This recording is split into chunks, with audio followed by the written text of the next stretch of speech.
Hello everyone, welcome to this video. और इस video में हम अपने जो एमसीक्यू सीरीज हम कंटिन्यू कर रहे हैं और उसका थर्ड लेक्चर है आपके पास। तो देखो, इस वीडियो में हम क्या कर रहे हैं, जो हमारे पास ये एमसीक्यू सीरीज है इसमें हम मैथ्स और कंप्यूटर के क्वेश्चन कर रहे हैं। और ये जो क्वेश्चन की जो पीडीएफ है आपको हमारे टेलीग्राम चैनल जो कि है जेके लेटेस्ट इन्फो इस नाम पे है, उस पर आप ज्वाइन करके इनकी पीडीएफ आपको अवेलेबल हो जाएगी। तो चलो स्टार्ट करते हैं मैथ्स के क्वेश्चन से। पहले आज हमने मैथ्स के क्वेश्चन लगाए। तो आपको क्वेश्चन है कि 24 under root n equals to under root 484 plus under root 676। तो आपको इसकी वैल्यू निकालनी है, इसमें आपने एन की वैल्यू फाइंड आउट करनी है। तो देखो आप कैसे निकालोगे इसमें एन की वैल्यू। तो आपको पता है 484 आपको स्क्वायर, मैंने आपको कहा था कि 25 तक तो आपको एटलीस्ट स्क्वायर याद होना चाहिए। तो 484 आपका किसका स्क्वायर होता है? 22 का होता है। और जो आपके पास ये 676 होता है ये आपके पास 26 का स्क्वायर होता है। ठीक है, तो 22 और 26 का स्क्वायर आ गया और ये आपके पास 24 रूट एन। ठीक है, तो इन दोनों का सम कर दो, ये आ गया 24 रूट एन इक्वल्स टू, ये आ गया 48।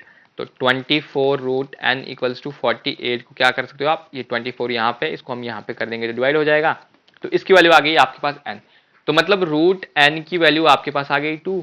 रूट की वैल्यू कितनी होती है, मतलब 1/2 इक्वल्स टू 2। अब या तो यहाँ पे इस रूट को आप यहाँ पे ले लो, या मैं आपको क्या करता हूँ, दोनों साइड स्क्वायर ले लेता हूँ। तो स्क्वायर ले लूंगा तो ये तो n की पावर 1 आ जाएगी। तो 2 का स्क्वायर कितना आ जाएगा आपके पास 4। तो n की वैल्यू, आपको किसकी वैल्यू पूछी थी, n की ही वैल्यू पूछी थी। तो find the value of n। तो n की वैल्यू कितनी हो जाएगी आपके पास, 4 हो जाएगी।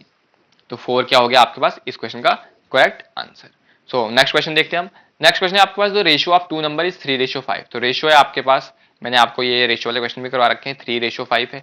और बोल रहा है LCM of the number is greater than HCF by 42। और एलसीएम जो है वो एचसीएफ से ग्रेटर हो रहा है। तो मतलब आपको ऐसे मैंने बताया था, इसको आप मैंने बताया था कि मैंने अगर एलसीएम आपके पास 43 है मान लीजिए, और एचसीएफ आपके पास 1 है, तो आपके पास एलसीएम एचसीएफ से कितना बड़ा है, 42 ही बड़ा है। क्योंकि कैसे किया हमने, सब्ट्रैक्ट कर दिया।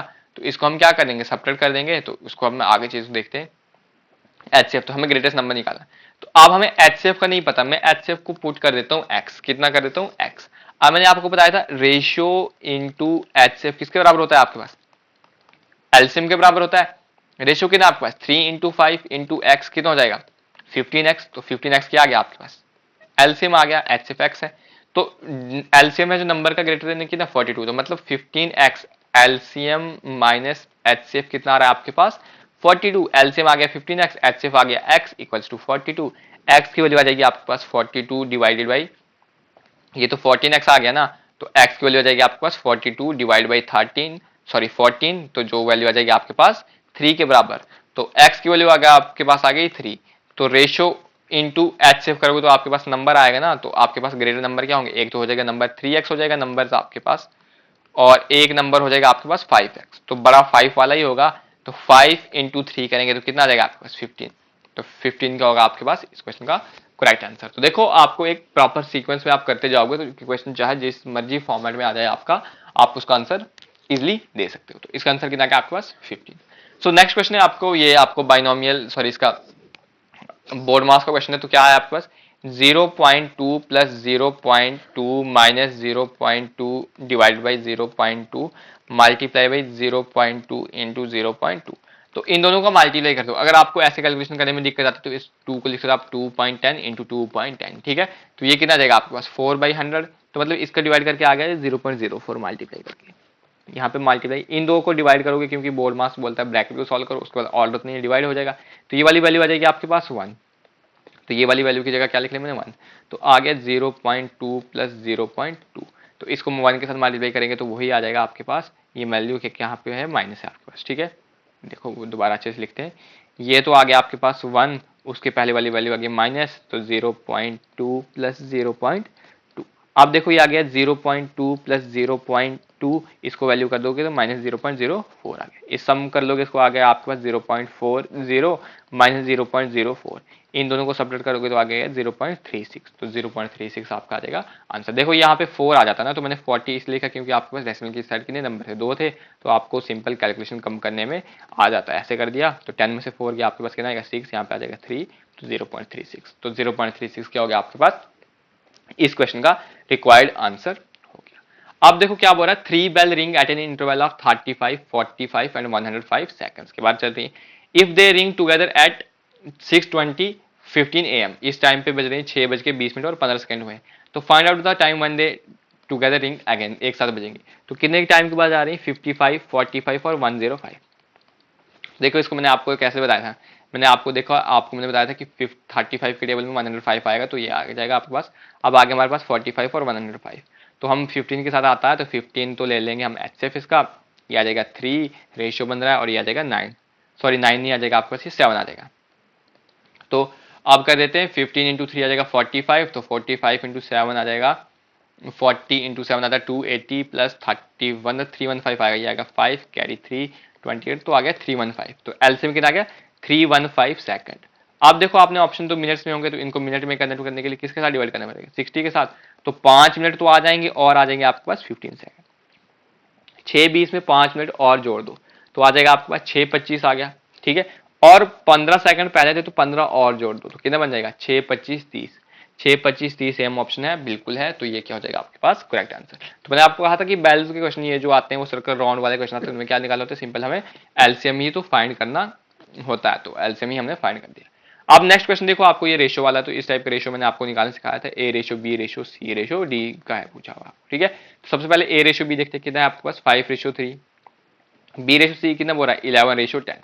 तो मैंने आपको कहा था आप डायरेक्टली वैल्यू लिख लो या इतनी लिख लो, तो आप ऐसे भी निकाल सकते हो। पहले हम निकालते हैं A ratio B ratio C निकालते हैं, ठीक है। तो A ratio B ratio C कितना आ जाएगा आपके पास? 11 इंटू 5 ऐसे करते थे, या जाता है आपके पास 55, या आप इसको ऐसे करते थे ना, यहाँ 11 के साथ खाली जगह, तो यहाँ पे 11 आ जाएगा, यहाँ 3 है तो यहाँ पे 3 आ जाएगा, ये आ जाएगा सिंपल 55, ये आ जाएगा आपके पास 33, और ये वाली वैल्यू आ जाएगी आपके पास 30। तो ये आ गया आपके पास A ratio B ratio C.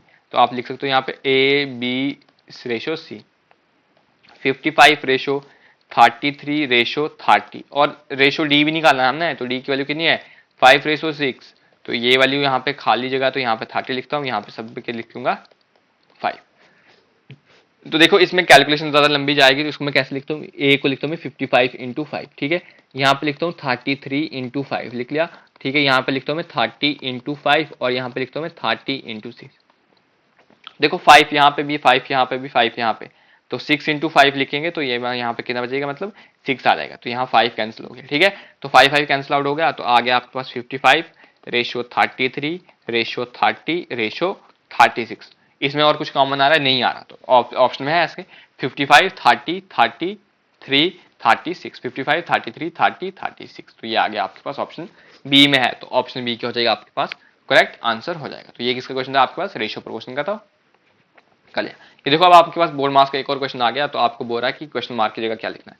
तो क्वेश्चन है आपके पास 32 इंटू 36 डिवाइडेड बाई 6 की पावर 4 इंटू 3 का स्क्वायर माइनस 600 प्लस 256 इंटू 6.5। तो देखो अब आपको ब्रैकेट तो नहीं है, ऑर्डर ऑर्डर है, तो मतलब इसको आप कैसे लिख सकते हो? 32 इंटू 36, 6 की पावर 4 कितना आता है? मतलब 36 इंटू 36 मतलब 6 का स्क्वायर इंटू 6 का स्क्वायर आ जाएगा, इंटू 3 का स्क्वायर कितना आता है आपके पास? 9। तो 36 के साथ 36 कैंसिल हो गया, इसको आप कैंसिल करोगे तो यहाँ पे 4 आ जाएगा, इसको इसके साथ कैंसिल करोगे तो 8 आ जाएगा। तो इतना पोर्शन जो सॉल्व किया आपने, इसकी जगह कितना आ गया? इतना वाला पोर्शन। इतना पोर्शन को सॉल्व करने के बाद आपके पास सिंपल वैल्यू आ गई 8। अब आ गया ये माइनस 600 प्लस 256 इंटू, अब देखो 65 6.5 को क्या लिख सकता हूँ मैं? 13 इंटू 2 लिख सकता हूँ, तो इसको कैंसिल कर दो, ये आ जाएगा 128, ठीक है। अब आ गया आपके पास 8 माइनस, आ गया आपके पास 8 माइनस, अच्छा ये प्लस में है, ठीक है। 8 माइनस 600 प्लस आपके पास आ गया 128 इंटू 13। तो 128 इंटू 13 करते हैं, तो 13 को करेंगे तो 104 आएगा, कैरी 10 हो जाएगा आपके पास। 13 को 2 के साथ करेंगे तो 26 और 36 आगे कैरी 3, 13 और 3 आ जाएगा 16, तो आ गया 1664। तो इसको इतना घटा दो तो आ जाएगा आपके पास 1064, उसमें से 8 घटा दो तो आ जाएगा आपके पास 10 कितना जाएगा आपके पास? ये आ जाएगा 1072। तो कैलकुलेशन मिस्टेक, हाँ ये तो प्लस है ना आपके पास, ये प्लस है, तो ये जो आएगा 1072 आ जाएगा, ठीक है। कि इसको क्या करेंगे हम? सम करेंगे ना, ये तो सब्ट्रैक्ट हो गया और ये वाले ऐड की थी वैल्यू, तो आ गया 1072। तो 1072 ऑप्शन में है, बिल्कुल है, तो 1072 क्या हो गया आपके पास आंसर। देखो आपने सिंपल एक प्रोसेस में आप इसको करते रहोगे तो आपके पास बहुत ही आंसर इजी वे में आ जाएंगे। अब देखो ये क्वेश्चन थर्ड प्रोपोर्शन, ये भी मतलब रेशियो प्रोपोर्शन का क्वेश्चन है। If the third proportion of 18 and x is 32, तो मतलब थर्ड प्रोपोर्शन बोल रही है 18 और x कितना? 32। And third proportion of 24 and y is 54। तो हमें निकालना है x रेशो y निकालना। तो सिंपल है, देखो थर्ड प्रोपोर्शन कैसे होगा, मतलब 18 ratio x proportion x ratio 32, ये एक इक्वेशन। तो इससे आप लिख सकते हो 18x equals to x by 32। तो x स्क्वायर की वैल्यू कितनी आ जाएगी, 18 इंटू 32। तो x की वैल्यू निकाल लेंगे हम, अंडर रूट 18 इंटू 32 करोगे तो 18 इंटू 2 करोगे तो 36 आ गया, वैल्यू आ गई आपके पास 3। तो 18 इंटू 3 करोगे आपके पास तो कितना आ जाएगा आपके पास, 54 और 3 आ जाएगा 57। तो x की वैल्यू आएगी अंडर रूट 57। तो ये किसका स्क्वायर होता है आपको पता है, 24 का होता है। तो x की वैल्यू आ गई आपके पास 24। और दूसरी इक्वेशन क्या बनेगी आपके पास, 24 रेशो y रेशो 54। सर ये प्रोपोर्शन आ जाएगा सारे यहाँ पे क्या आ जाएगा, ये आपके पास ये वाली जो वैल्यू है इसका आ जाएगा आपके पास प्रोपोर्शन। तो 24 by y equals to y by 54। तो ये आ जाएगा y square equals to 54 into 24। तो 24 इंटू 24 करेंगे तो 96, कैरी आ गया 9। तो 24 इंटू 5 आ गया 120। तो 120 इंटू 9 आ गया 1296। तो वाई आ जाएगा अंडर रूट 1296। तो ये जो आ जाएगा आपके पास, ये होता है आपके पास 36 का। ठीक है, आप इसको निकाल लोगे 36 के बराबर आता है। तो 36 का स्क्वायर जो है आपके पास ये आ गया। तो आपको क्या निकालना है, 36 आ गया। अब आपको पूछा x रेशो y, तो x आपके पास 24 है, रेशो y 36 है। तो कैंसिल हो जाएंगे किसके साथ, 2 3 के साथ। तो 2:3 ऑप्शन में है, बिल्कुल है। तो 2:3 हो जाएगा आपके पास इस क्वेश्चन का करेक्ट आंसर। तो देखो क्वेश्चन बहुत सिंपल था, बस आपको इसी में थोड़ी कैलकुलेशन करनी थी तो आ जाता। अब देखो यूनिट डिजिट पूछा किसका, 112 इंटू 97 इंटू 81 इंटू 109 इंटू 73। तो इस टाइप मैंने आपको क्वेश्चन कराया था। इसमें मैंने कहा क्या था आपको, सीधे यूनिट डिजिट देखो, इसका क्या है 2, इसका है 7, इसका है 1, इसका 9, इसका 3। तो 2 इंटू 7 कितना आ गया, 14 आ गया। तो आप हमें कौन सा डिजिट देखना है, खाली 4 देखना है। तो मतलब 4 इंटू 1 इंटू 9 इंटू 3 आ गया। अब आ गया 4 इंटू 3 कितना, 9 इंटू 3 आ जाता है आपके पास 27। और ये आ गया 4 इंटू 1 आ गया 4। अब देखो आपने 2 ही लिखना है, 7 तो नहीं लिखना। 4 इंटू 7 कितना आ गया आपके पास 28। तो 2 तो नहीं लिखोगे आप, क्या लिखोगे, खाली 8 लिखोगे। तो आपके पास इसका यूनिट डिजिट कितना आ गया, 8। तो 8 आ गया आपके पास रिक्वायर्ड आंसर। अब देखो बोल रहा है if 7248x is divisible by 16 then what is the value of x। तो 7248x डिवाइडेड बाई 16 करना है। तो 16 की आपके पास कंपोजिट, तो इसकी डिविजिबिलिटी हो जाएगी जो 8 से और 2 से आ जाएगी। तो सबसे पहले 2 के लिए क्या आ जाएगा, यहाँ पे नंबर हमारे पास वैरी हो जाएंगे, 0 भी आ सकता है क्योंकि 2 की डिविजिबिलिटी तो आपको पता है क्या आ जाएगा, 9 के साथ तो नहीं आएगा। तो मतलब 9 तो कैंसिल हो जाएगा यहाँ पे। तो 2 भी आ सकता है, 4 भी। पहले हम चेक करते हैं 4 डालेंगे, 2 0 डालते हैं यहाँ पे। तो 480 डिवाइड बाई 8 करेंगे तो ये तो पूरा कैंसिल हो जाएगा। 482 को 8 के साथ करेंगे तो ये पूरा कैंसिल नहीं हो जाएगा ना, क्योंकि ये तो हो जाएगा आपके पास, बट 2 रिमाइंडर रह जाएगा। 484 डिवाइड बाई 8 तो ये तो कैंसिल हो जाएगा 48, बट 4 जो है नहीं हो जाएगा। तो इसकी जगह वैल्यू क्या है हमारे पास सेटिस्फाई कर रही है, 0 कर रही है। तो आपके पास इस x की वैल्यू कितनी हो गई, 0। तो 0 क्या होगा आपके पास, इसका करेक्ट आंसर आ गया। ठीक है, उसके बाद हम नेक्स्ट क्वेश्चन देखते हैं हमारे पास। अब बोल रहा है आपके पास 2 student appeared for the examination, कोई एग्जाम है आपके पास, उसके लिए आपके पास 2 स्टूडेंट हुए। The second student score 30 marks more than the first and he score, तो फर्स्ट स्टूडेंट है उसके हम मार्क्स मान लेते हैं x, तो सेकंड के कितने हो जाएंगे 30 उससे ज्यादा, तो मतलब x प्लस 30 आगे। और बोल रहा है हिज मार्क्स, मतलब सेकंड वाले के was 60% of the sum of their marks. तो सेकंड वाले के मार्क्स कितने, x प्लस 30, ये 60% आ रहा है। तो 60 को क्या लिख सकते हम, 3/5 उन दोनों के सम। तो x प्लस x आ जाएगा आपके पास 2x प्लस 30। तो 5 के साथ यहाँ मल्टीप्लाई कर दो, आ जाएगा आपके पास 5x प्लस, इसको कर दोगे 5 के साथ तो 150 आ जाएगा। ये आ जाएगा 3 इंटू 2 आएगा 6x प्लस 90। तो इसकी वैल्यू यहाँ पे करोगे तो आ जाएगा 5x, 6x में से कैंसिल माइनस करोगे तो x आ गया। तो इसको यहाँ पे कर दोगे 60। तो x की वैल्यू कितनी आ गई 60। तो x आ गया 60। आपको क्या पूछा, find the marks obtain by second student. तो सेकंड स्टूडेंट ने कितने किए, x प्लस 30, तो मतलब 60 प्लस 30 करोगे तो 09, तो कितने आ जाएंगे 90। अगर फर्स्ट स्टूडेंट ने पूछे तो होते तो वो कितना थे x, तो मतलब 60 आते। अगर यहाँ पे ले देता कोई, यहाँ पे नाम देता कि अरुण स्कोर, मान लीजिए यहाँ पे बोलता Arun score 70 marks more than second वाले से, तो आपको पूछता फाइंड अरुण स्कोर। तो अरुण का स्कोर कैसे निकालते आप, 60 प्लस 70 करते तो आ जाता 130। ठीक है, जो भी क्वेश्चन रहेगा आपने सिंपल एक अप्रोच के साथ चलना है, बाकी आंसर आपका आ जाएगा। अब बोल रहे थे present age of Tara and Ananya, Ananya तो प्रेजेंट एज तारा और अनन्या की कितनी है 3:5 है और आफ्टर 5 है तो मतलब +5 if the ratio of their age is 3:4 तो कितना जगह ये 3:4। अब मैंने क्या कहा था आपको इन दोनों का डिफरेंस चेक करना है, ये तो 0 आ रहा है ये 1 आ रहा है तो मतलब इक्वल डिफरेंस नहीं आ रहा, तो अब इसको डिफरेंस को इक्वल बनाना है। इन दोनों का डिफरेंस 1 तो इसको हम 1 के साथ मल्टीप्लाई करेंगे, इन दोनों का डिफरेंस 2 तो इस वाली वैल्यू को किसके साथ डिफरेंस कर मल्टीप्लाई करेंगे 2। तो अब आपके पास जो वैल्यू बनेगी प्रेजेंट तारा और अनन्या की और +5 तो ये बन जाएगी वैल्यू 3:5 ही है तो ये बन जाएगी 6:8। तो ये वाली वैल्यू क्या हो जाएगी, अब ये वाली वैल्यू गलत हो जाएगी, क्यों, क्योंकि हमने क्या कर दिया इसको तो चेंज कर दिया। अब इनके बीच का डिफरेंस 3 आ गया, इनके बीच का डिफरेंस 3 आ गया। अब 3 की वैल्यू किसके बराबर आ गई, कितने साल का डिफरेंस, अभी और 5 साल बाद, तो मतलब 5 साल का डिफरेंस आ रहा है। एक की वैल्यू होगी आपके पास 5/3, एक की वैल्यू आ गई आपके पास 5/3। तो आपको किसकी वैल्यू पूछिए, तारा की पूछिए। फाइंड द एज ऑफ तारा, तारा की अभी प्रेजेंट एज कितनी है 3 है तो 3 × 3 है तो हमारे हिसाब से एक की वैल्यू कितनी है 3 × 5/3 तो ये कैंसिल हो जाएगा। तो तारा की अभी प्रेजेंट एज कितनी आई 5। तारा की अगर प्रेजेंट एज 5 है तो 13 साल के बाद एज कितनी होगी 13 + 5 दैट इज इक्वल्स टू 18। तो 18 आपके पास ऑप्शन में है, बिल्कुल है। तो 18 क्या हो जाएगी आपके पास, तारा की 13 साल के बाद एज हो जाएगी। उसके बाद नेक्स्ट क्वेश्चन पूछना, for which value of k the series 2, 3 + k and 6 are in AP. तो एपी में हो चाहिए, तो एपी में क्या होता है मतलब second term minus first term करेंगे और उनका डिफरेंस क्या आएगा, कॉमन डिफरेंस आएगा, और third term minus second term करेंगे तो उनके बीच कॉमन डिफरेंस आएगा। तो हम करते हैं 3 + k - 2, ये किसके बराबर होगा 6 माइनस, ठीक है 3 - k, क्यों, क्योंकि आपके पास क्या होता है ये कॉमन डिफरेंस होता है, इनका भी डिफरेंस डी आएगा, इनका भी डिफरेंस डी आएगा जब एपी में होती है। तो इसकी वैल्यू आ जाएगी 1 + k इक्वल्स टू आ जाएगा आपके पास 3 - k। तो यहाँ पे आ जाएगा 2k, ये वैल्यू वहाँ पे जाएगा कि वैल्यू बन जाएगी 2 तो k की वैल्यू आएगी आपके पास 1। तो k की वैल्यू कितनी आ रही है आपके पास 1, तो k की ही वैल्यू पूछी थी तो k की वैल्यू कितनी आ गई 1। देखो जब भी एपी में होती तो कैसे बोलते हो आप एपी में, आप उनका कॉमन डिफरेंस चेक करते हो। कॉमन डिफरेंस क्या होता है आपके पास, कॉमन डिफरेंस आपके पास आता है second term minus first term. तो यहाँ पे सेकंड टर्म की 3k प्लस माइनस और second term minus first term, तो फर्स्ट टर्म 2 थी तो वही कर दिया। उसके बाद आपके पास third term minus second term कर लेंगे तो थर्ड टाइम आपके पास 6 थी तो -3 प्लस माइनस कितना हो जाएगा -k, वही कर दिया मैंने कॉमन डिफरेंस लेके। तो k की वैल्यू फाइंड आउट कर दी जो कि आ गया आपके पास 1। अब देखो नेक्स्ट क्वेश्चन है आपके पास बोल रहा है √3 की पावर n है आपके पास, वो किसके बराबर है 81, तो n की वैल्यू निकालनी है।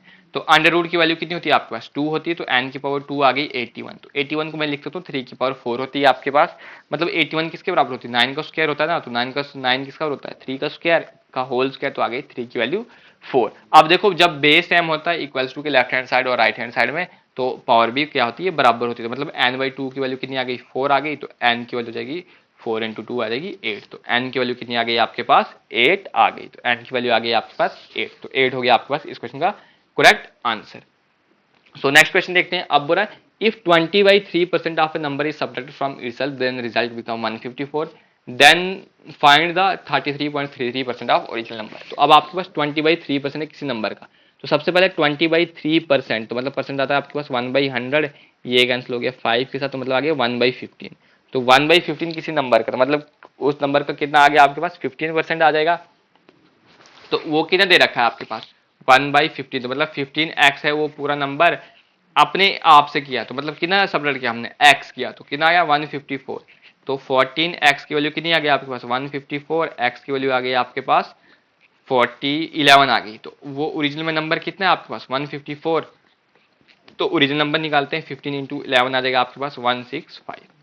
अब आपको पूछा है देन 33.33% ऑफ ओरिजिनल नंबर, तो 33.33% होता है आपके पास 1/3। तो ओरिजिनल नंबर आपके पास 165 है, इसका 1/3 निकाला तो ये कैंसिल हो जाएगा आपके पास 5 के साथ, ये भी हो गया 5 × 1 आ गया 55। तो इसका करेक्ट आंसर कितना आ गया आपके पास 55। देखो 20/3% निकाला मैंने, कैसे 20/3, तो वैसे लिखा परसेंट को लिखा 1/100 आ गया 1/50। तो ओरिजिनल नंबर कितना आ गया 15 आ गया। ओरिजिनल नंबर ऐसे देखते थे ना कि मैंने आपको बताया था ओरिजिनल नंबर आता है आपका जो डिनोमिनेटर वाला वही आ गया ओरिजिनल नंबर आ गया 15, और उसको इटसेल्फ से माइनस किया, मतलब x थी तो माइनस किया उसको, तो हमारे पास रिजल्ट कितना आ रहा है 154। तो मैंने वो नंबर कितना आ गया 14x, तो x की वैल्यू कर दी फाइंड, तो मैंने x को मल्टीप्लाई कर दिया, तो ओरिजिनल नंबर आ गया आपके पास 165। तो 165 जब आपको ओरिजिनल नंबर आ गया उसको पूछता 33.33%, जिसको आपको मैंने कहा था इसकी फ्रैक्शन वैल्यू कितनी होती है 1/3, तो उसको 3 के साथ डिवाइड करोगे तो आ गया 55। तो 55 आ गया आपके पास इस क्वेश्चन का रिक्वायर्ड आंसर। अब देखो उसके बाद नेक्स्ट वैल्यू पूछ रहा है 32 की पावर 3/5 है, तो इसका आपने आंसर निकाला। तो 33 की क्या होता है, आप ऐसे देखोगे तो 2 की पावर 5 की वैल्यू होती है, 32 की पावर आ गई 3/5। तो 5 के साथ 5 तो क्या हो जाएगा, मल्टीप्लाई आ गया, तो मतलब ये बन जाएगा 15/5। तो ये आ जाएगा खाली 2 की पावर 3 के बराबर। तो 2 की पावर 3 कितना था आपके पास 8। तो इस क्वेश्चन का आंसर कितना आ गया आपके पास 8 आ गया। तो 8 आ गया आपके पास इस क्वेश्चन का रिक्वायर्ड आंसर। सो अब देखते हैं हम नेक्स्ट क्वेश्चन। और ये आपके पास कुछ मैथ्स के क्वेश्चन थे आपके पास। तो आपको इस वीडियो में आपको ये मैथ्स के क्वेश्चन आगे, एक मिनट देखते हैं, मैंने कहीं क्वेश्चन किए होंगे आपके पास। ये मैथ्स के अलावा, क्वेश्चन के अलावा आपके पास क्वेश्चन दूसरे भी होंगे। थोड़ा एक मिनट रुकिए।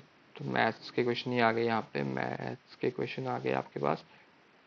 मैथ्स के क्वेश्चन आ गए आपके पास। मैथ्स के क्वेश्चन तो देखिए यहाँ पे आपके पास वो कंप्यूटर वाले क्वेश्चन। तो कंप्यूटर वाले क्वेश्चन में आपको करा देता हूँ, यहीं से होंगे कुछ क्वेश्चन कंप्यूटर के, सॉरी।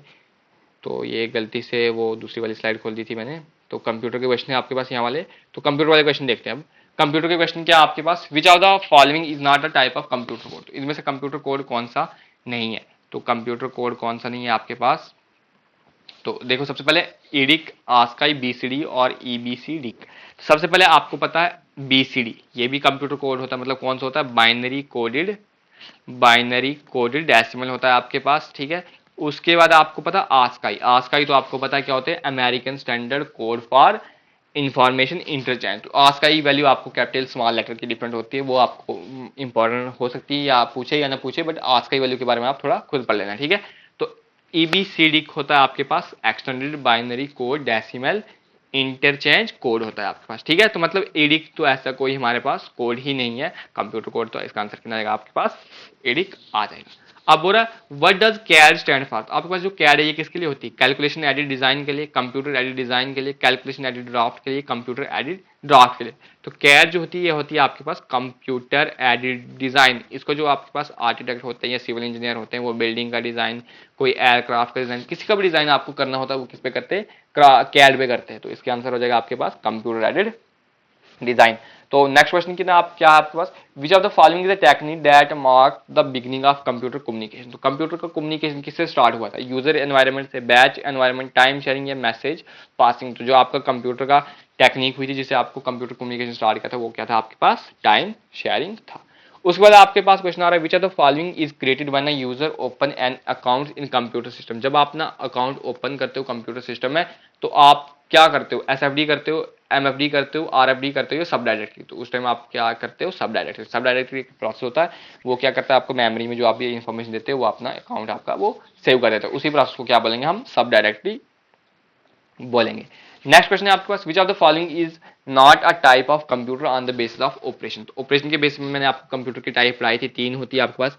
एक होती है आपके पास डिजिटल, एक होती है एनालॉग, एक होती है हाइब्रिड। तो रिमोट जो ऐसी कोई टाइप है ही नहीं, तो रिमोट हो जाएगा इसका गलत आंसर। मतलब गलत मतलब ये तो सॉरी इसका हो जाएगा correct answer, but basic of operation के बेस में कोई रिमोट होती नहीं है, तो उसके पॉइंट ऑफ व्यू से हो जाएगा गलत हो जाएगा, ठीक है। तो रिमोट हो जाएगा उसका आंसर। अब आ रहा है विच of the following invention give birth too much cheaper micro computer. तो माइक्रो कंप्यूटर सस्ते कैसे हुए थे। तो सबसे पहले मैंने आपको कहा था कि जो पहले पहले माइक्रो आपके पास फर्स्ट जनरेशन के कंप्यूटर थे, सेकंड जनरेशन के कंप्यूटर थे, वो क्या थे बहुत महंगे। क्यों, उसमें वैक्यूम ट्यूब यूज होती थी, वो तो इलेक्ट्रिसिटी बहुत कंज्यूम करता था। उसके बाद वो बहुत हैवी होता था और लार्ज स्पेस ऑक्यूपाई करता था और बहुत महंगे होते थे। क्योंकि फर्स्ट जनरेशन में आपको पता है आपका वैक्यूम ट्यूब के साथ बने रहे थे, सेकंड में आपको पता है आपके ट्रांजिशन से पढ़ रहे थे, थर्ड में आपके पास क्या आए थे, इंटीग्रेटेड चिप्स आ रही थी, बट वो भी बहुत बड़ी बड़ी आ रही थी। बट जब आपके पास फोर्थ जनरेशन आई, फोर्थ जनरेशन में आपने माइक्रो प्रोसेसर का यूज किया, तो फोर्थ जनरेशन से आपके पास क्या आने लगे, कंप्यूटर जो है वो सस्ते होने लगे। तो वो किसकी वजह से हुए थे, आपके पास माइक्रो प्रोसेसर। माइक्रो प्रोसेसर आपके पास ये मतलब इस तरह की चिपें जो होती थी, वो उनको सबका एक प्रोसेस करके, मतलब इंटीग्रेटेड चिप में क्या होती थी, खाली ऐसे आपके पास चिप हो जाती थी जिसको आपको ज्वाइन करना पड़ता था दूसरे वैल्यू की। तो बस अब आपके पास क्या आने लगी, छोटी चिप आने लगी, जिससे आप पूरा प्रोग्राम उसी में करने लगे। तो इसकी वजह से क्या होने लगी, उनकी कॉस्ट क्या हो गई, कम हो गई। किसकी वजह से हुई थी, माइक्रो प्रोसेसर की वजह से हुई थी। आप देखो which are the following computer are lower than mainframe computer in terms of speed and space storage capacity. Mainframe आपको मैंने कहा था कि जैसे कोई वेबसाइट को मैनेज करने के लिए कोई जो लैपटॉप कंप्यूटर का यूज होता है, वो आ गया आपके पास मेन फ्रेम। तो इससे कम वाले कौन से होते हैं, हाइब्रिड होते हैं, मेन फ्रेम होते हैं, मिनी या सुपर। तो आपको पता है हाइब्रिड तो बहुत बड़े होते हैं, सुपर तो बहुत ही फास्ट होते हैं, जो आपको बता रखा है सुपर कंप्यूटर के बारे में। तो मिनी कंप्यूटर तो क्या आ जाता है आपके पास, मिनी आ जाएगा इसका आंसर। मिनी किस में होते हैं, स्पीड भी उनकी कम होती है मेन फ्रेम से, और उसकी स्टोरेज भी क्या होती है, बहुत कम होती है किससे, मेन फ्रेम से। तो मतलब किसके टर्म्स में आप बता सकते हो, स्पीड भी कम होती है और स्टोरेज भी आपकी क्या होती है, कम होती है। तो मिनी हो जाएगा आपके पास answer. MICR character set consist of 2 digit 0 and 1। तो 0 और 1 MICR में आते हैं, नहीं 0 और 1 किस में आते हैं, खाली आपके बाइनरी में आते हैं। किस में आते हैं, बाइनरी आते हैं। MICR यूज किसके लिए होता है, आपको मैंने कहा था ये बैंक्स में यूज होती है। आपके पास इंक जैसे आपके जो बैंक होगा चेक होता है, उसमें आपने यहाँ पे देखा होगा एक कोड होता है, तो वो कोड किसका लिखा होता है, MICR, मतलब मैग्नेटिक इंक कैरेक्टर रिकॉग्नाइजेशन या रीडर आप बोल सकते हो। तो इसमें क्या होता है, 0 से 9 तक कोई भी डिजिट आपका यूज हो सकता है। तो इसका आंसर क्या आ जाएगा आपके पास, फॉल्स, मतलब वो 0 और 1 किसका था, बाइनरी का आता है। उसके बाद आ रहा है आपके पास, name the device that convert text information into spoken sentence. आप कुछ भी लिखते हो उसको आप स्पोकन सेंटेंस में किससे कन्वर्ट करते हो, speech sensors, compact sensors, speech synthesizer या वॉइस सिस्टम। तो वॉइस सिस्टम से आप तो जो बोलोगे वही लिखेगा, बट इसका आंसर क्या था, स्पीच सिंथेसाइजर। तो मतलब ये जो कोई आपके पास जो जिनको दिखाई नहीं देता वो बोलते हैं, और उनको सुनाई देने के लिए वो यूज हुआ होता है हमारे पास टेक्स्ट इन्फॉर्म लिखते हैं। सॉरी, जो इनको हमारे पास क्या होता है, ये जनरली जो हमारे पास हैंडी कैप वाले जो भी होते पर्सन, उनके लिए हम ये यूज करते हैं। ठीक है, वो टेक्स्ट बोल लेते हैं और उनको वो बता देता है। ठीक है, स्पोकन सेंटेंस में। अब उसके बाद बोल रहा है, saving data and instruction to make them readily available is a job of. तो किसके होती है जॉब, स्टोरेज यूनिट की, कैच यूनिट की, इनपुट या आउटपुट की। तो जो भी आप डाटा सेव करते हो वो किसमें होता है, स्टोरेज यूनिट, मतलब स्टोरेज यूनिट हो जाएगा। तो ये आ जाएगा आपके पास इसका करेक्ट आंसर। नेक्स्ट क्वेश्चन है आपके पास, the first practical form of random access memory, मतलब रैम की कौन सी थी, SSEM थी, कैथोड रे ट्यूब थी, विलियम ट्यूब थी या थॉमसन ट्यूब थी। तो इसका आंसर आता है आपके पास विलियम ट्यूब थी। रैम क्या होता है आपके पास, एक वॉलेटाइल मेमोरी होता है। ठीक है, ये जो विलियम ट्यूब थी ये आपके पास 1947 में आपके पास क्या थी, बनी हुई थी। ठीक है, तो ये करती थी डाटा स्टोर करती थी इलेक्ट्रिकल चार्ज की तरह से करती थी, किस पे, CR की, मतलब कैथोड रे ट्यूब पे कर रही थी। तो मतलब विलियम ट्यूब किस पे काम कर रही थी, कैथोड रे ट्यूब पे काम कर रही थी, इसमें अपना ये डाटा इलेक्ट्रिकली स्टोर कर रही थी। तो ये थे आपके पास कुछ MCQ जो हमने इस सेशन में देखे। तो आई होप आपको ये जो क्वेश्चन मैंने करवाए सारे आपको इंपॉर्टेंट थे और आपको समझ आए रखे होंगे। तो नेक्स्ट अब हम मिलेंगे नेक्स्ट वीडियो में, तब तक कोई भी आप फीडबैक होगा तो वो अपना जरूर शेयर कीजिएगा। ठीक है, thank you, thanks for watching, जय हिंद।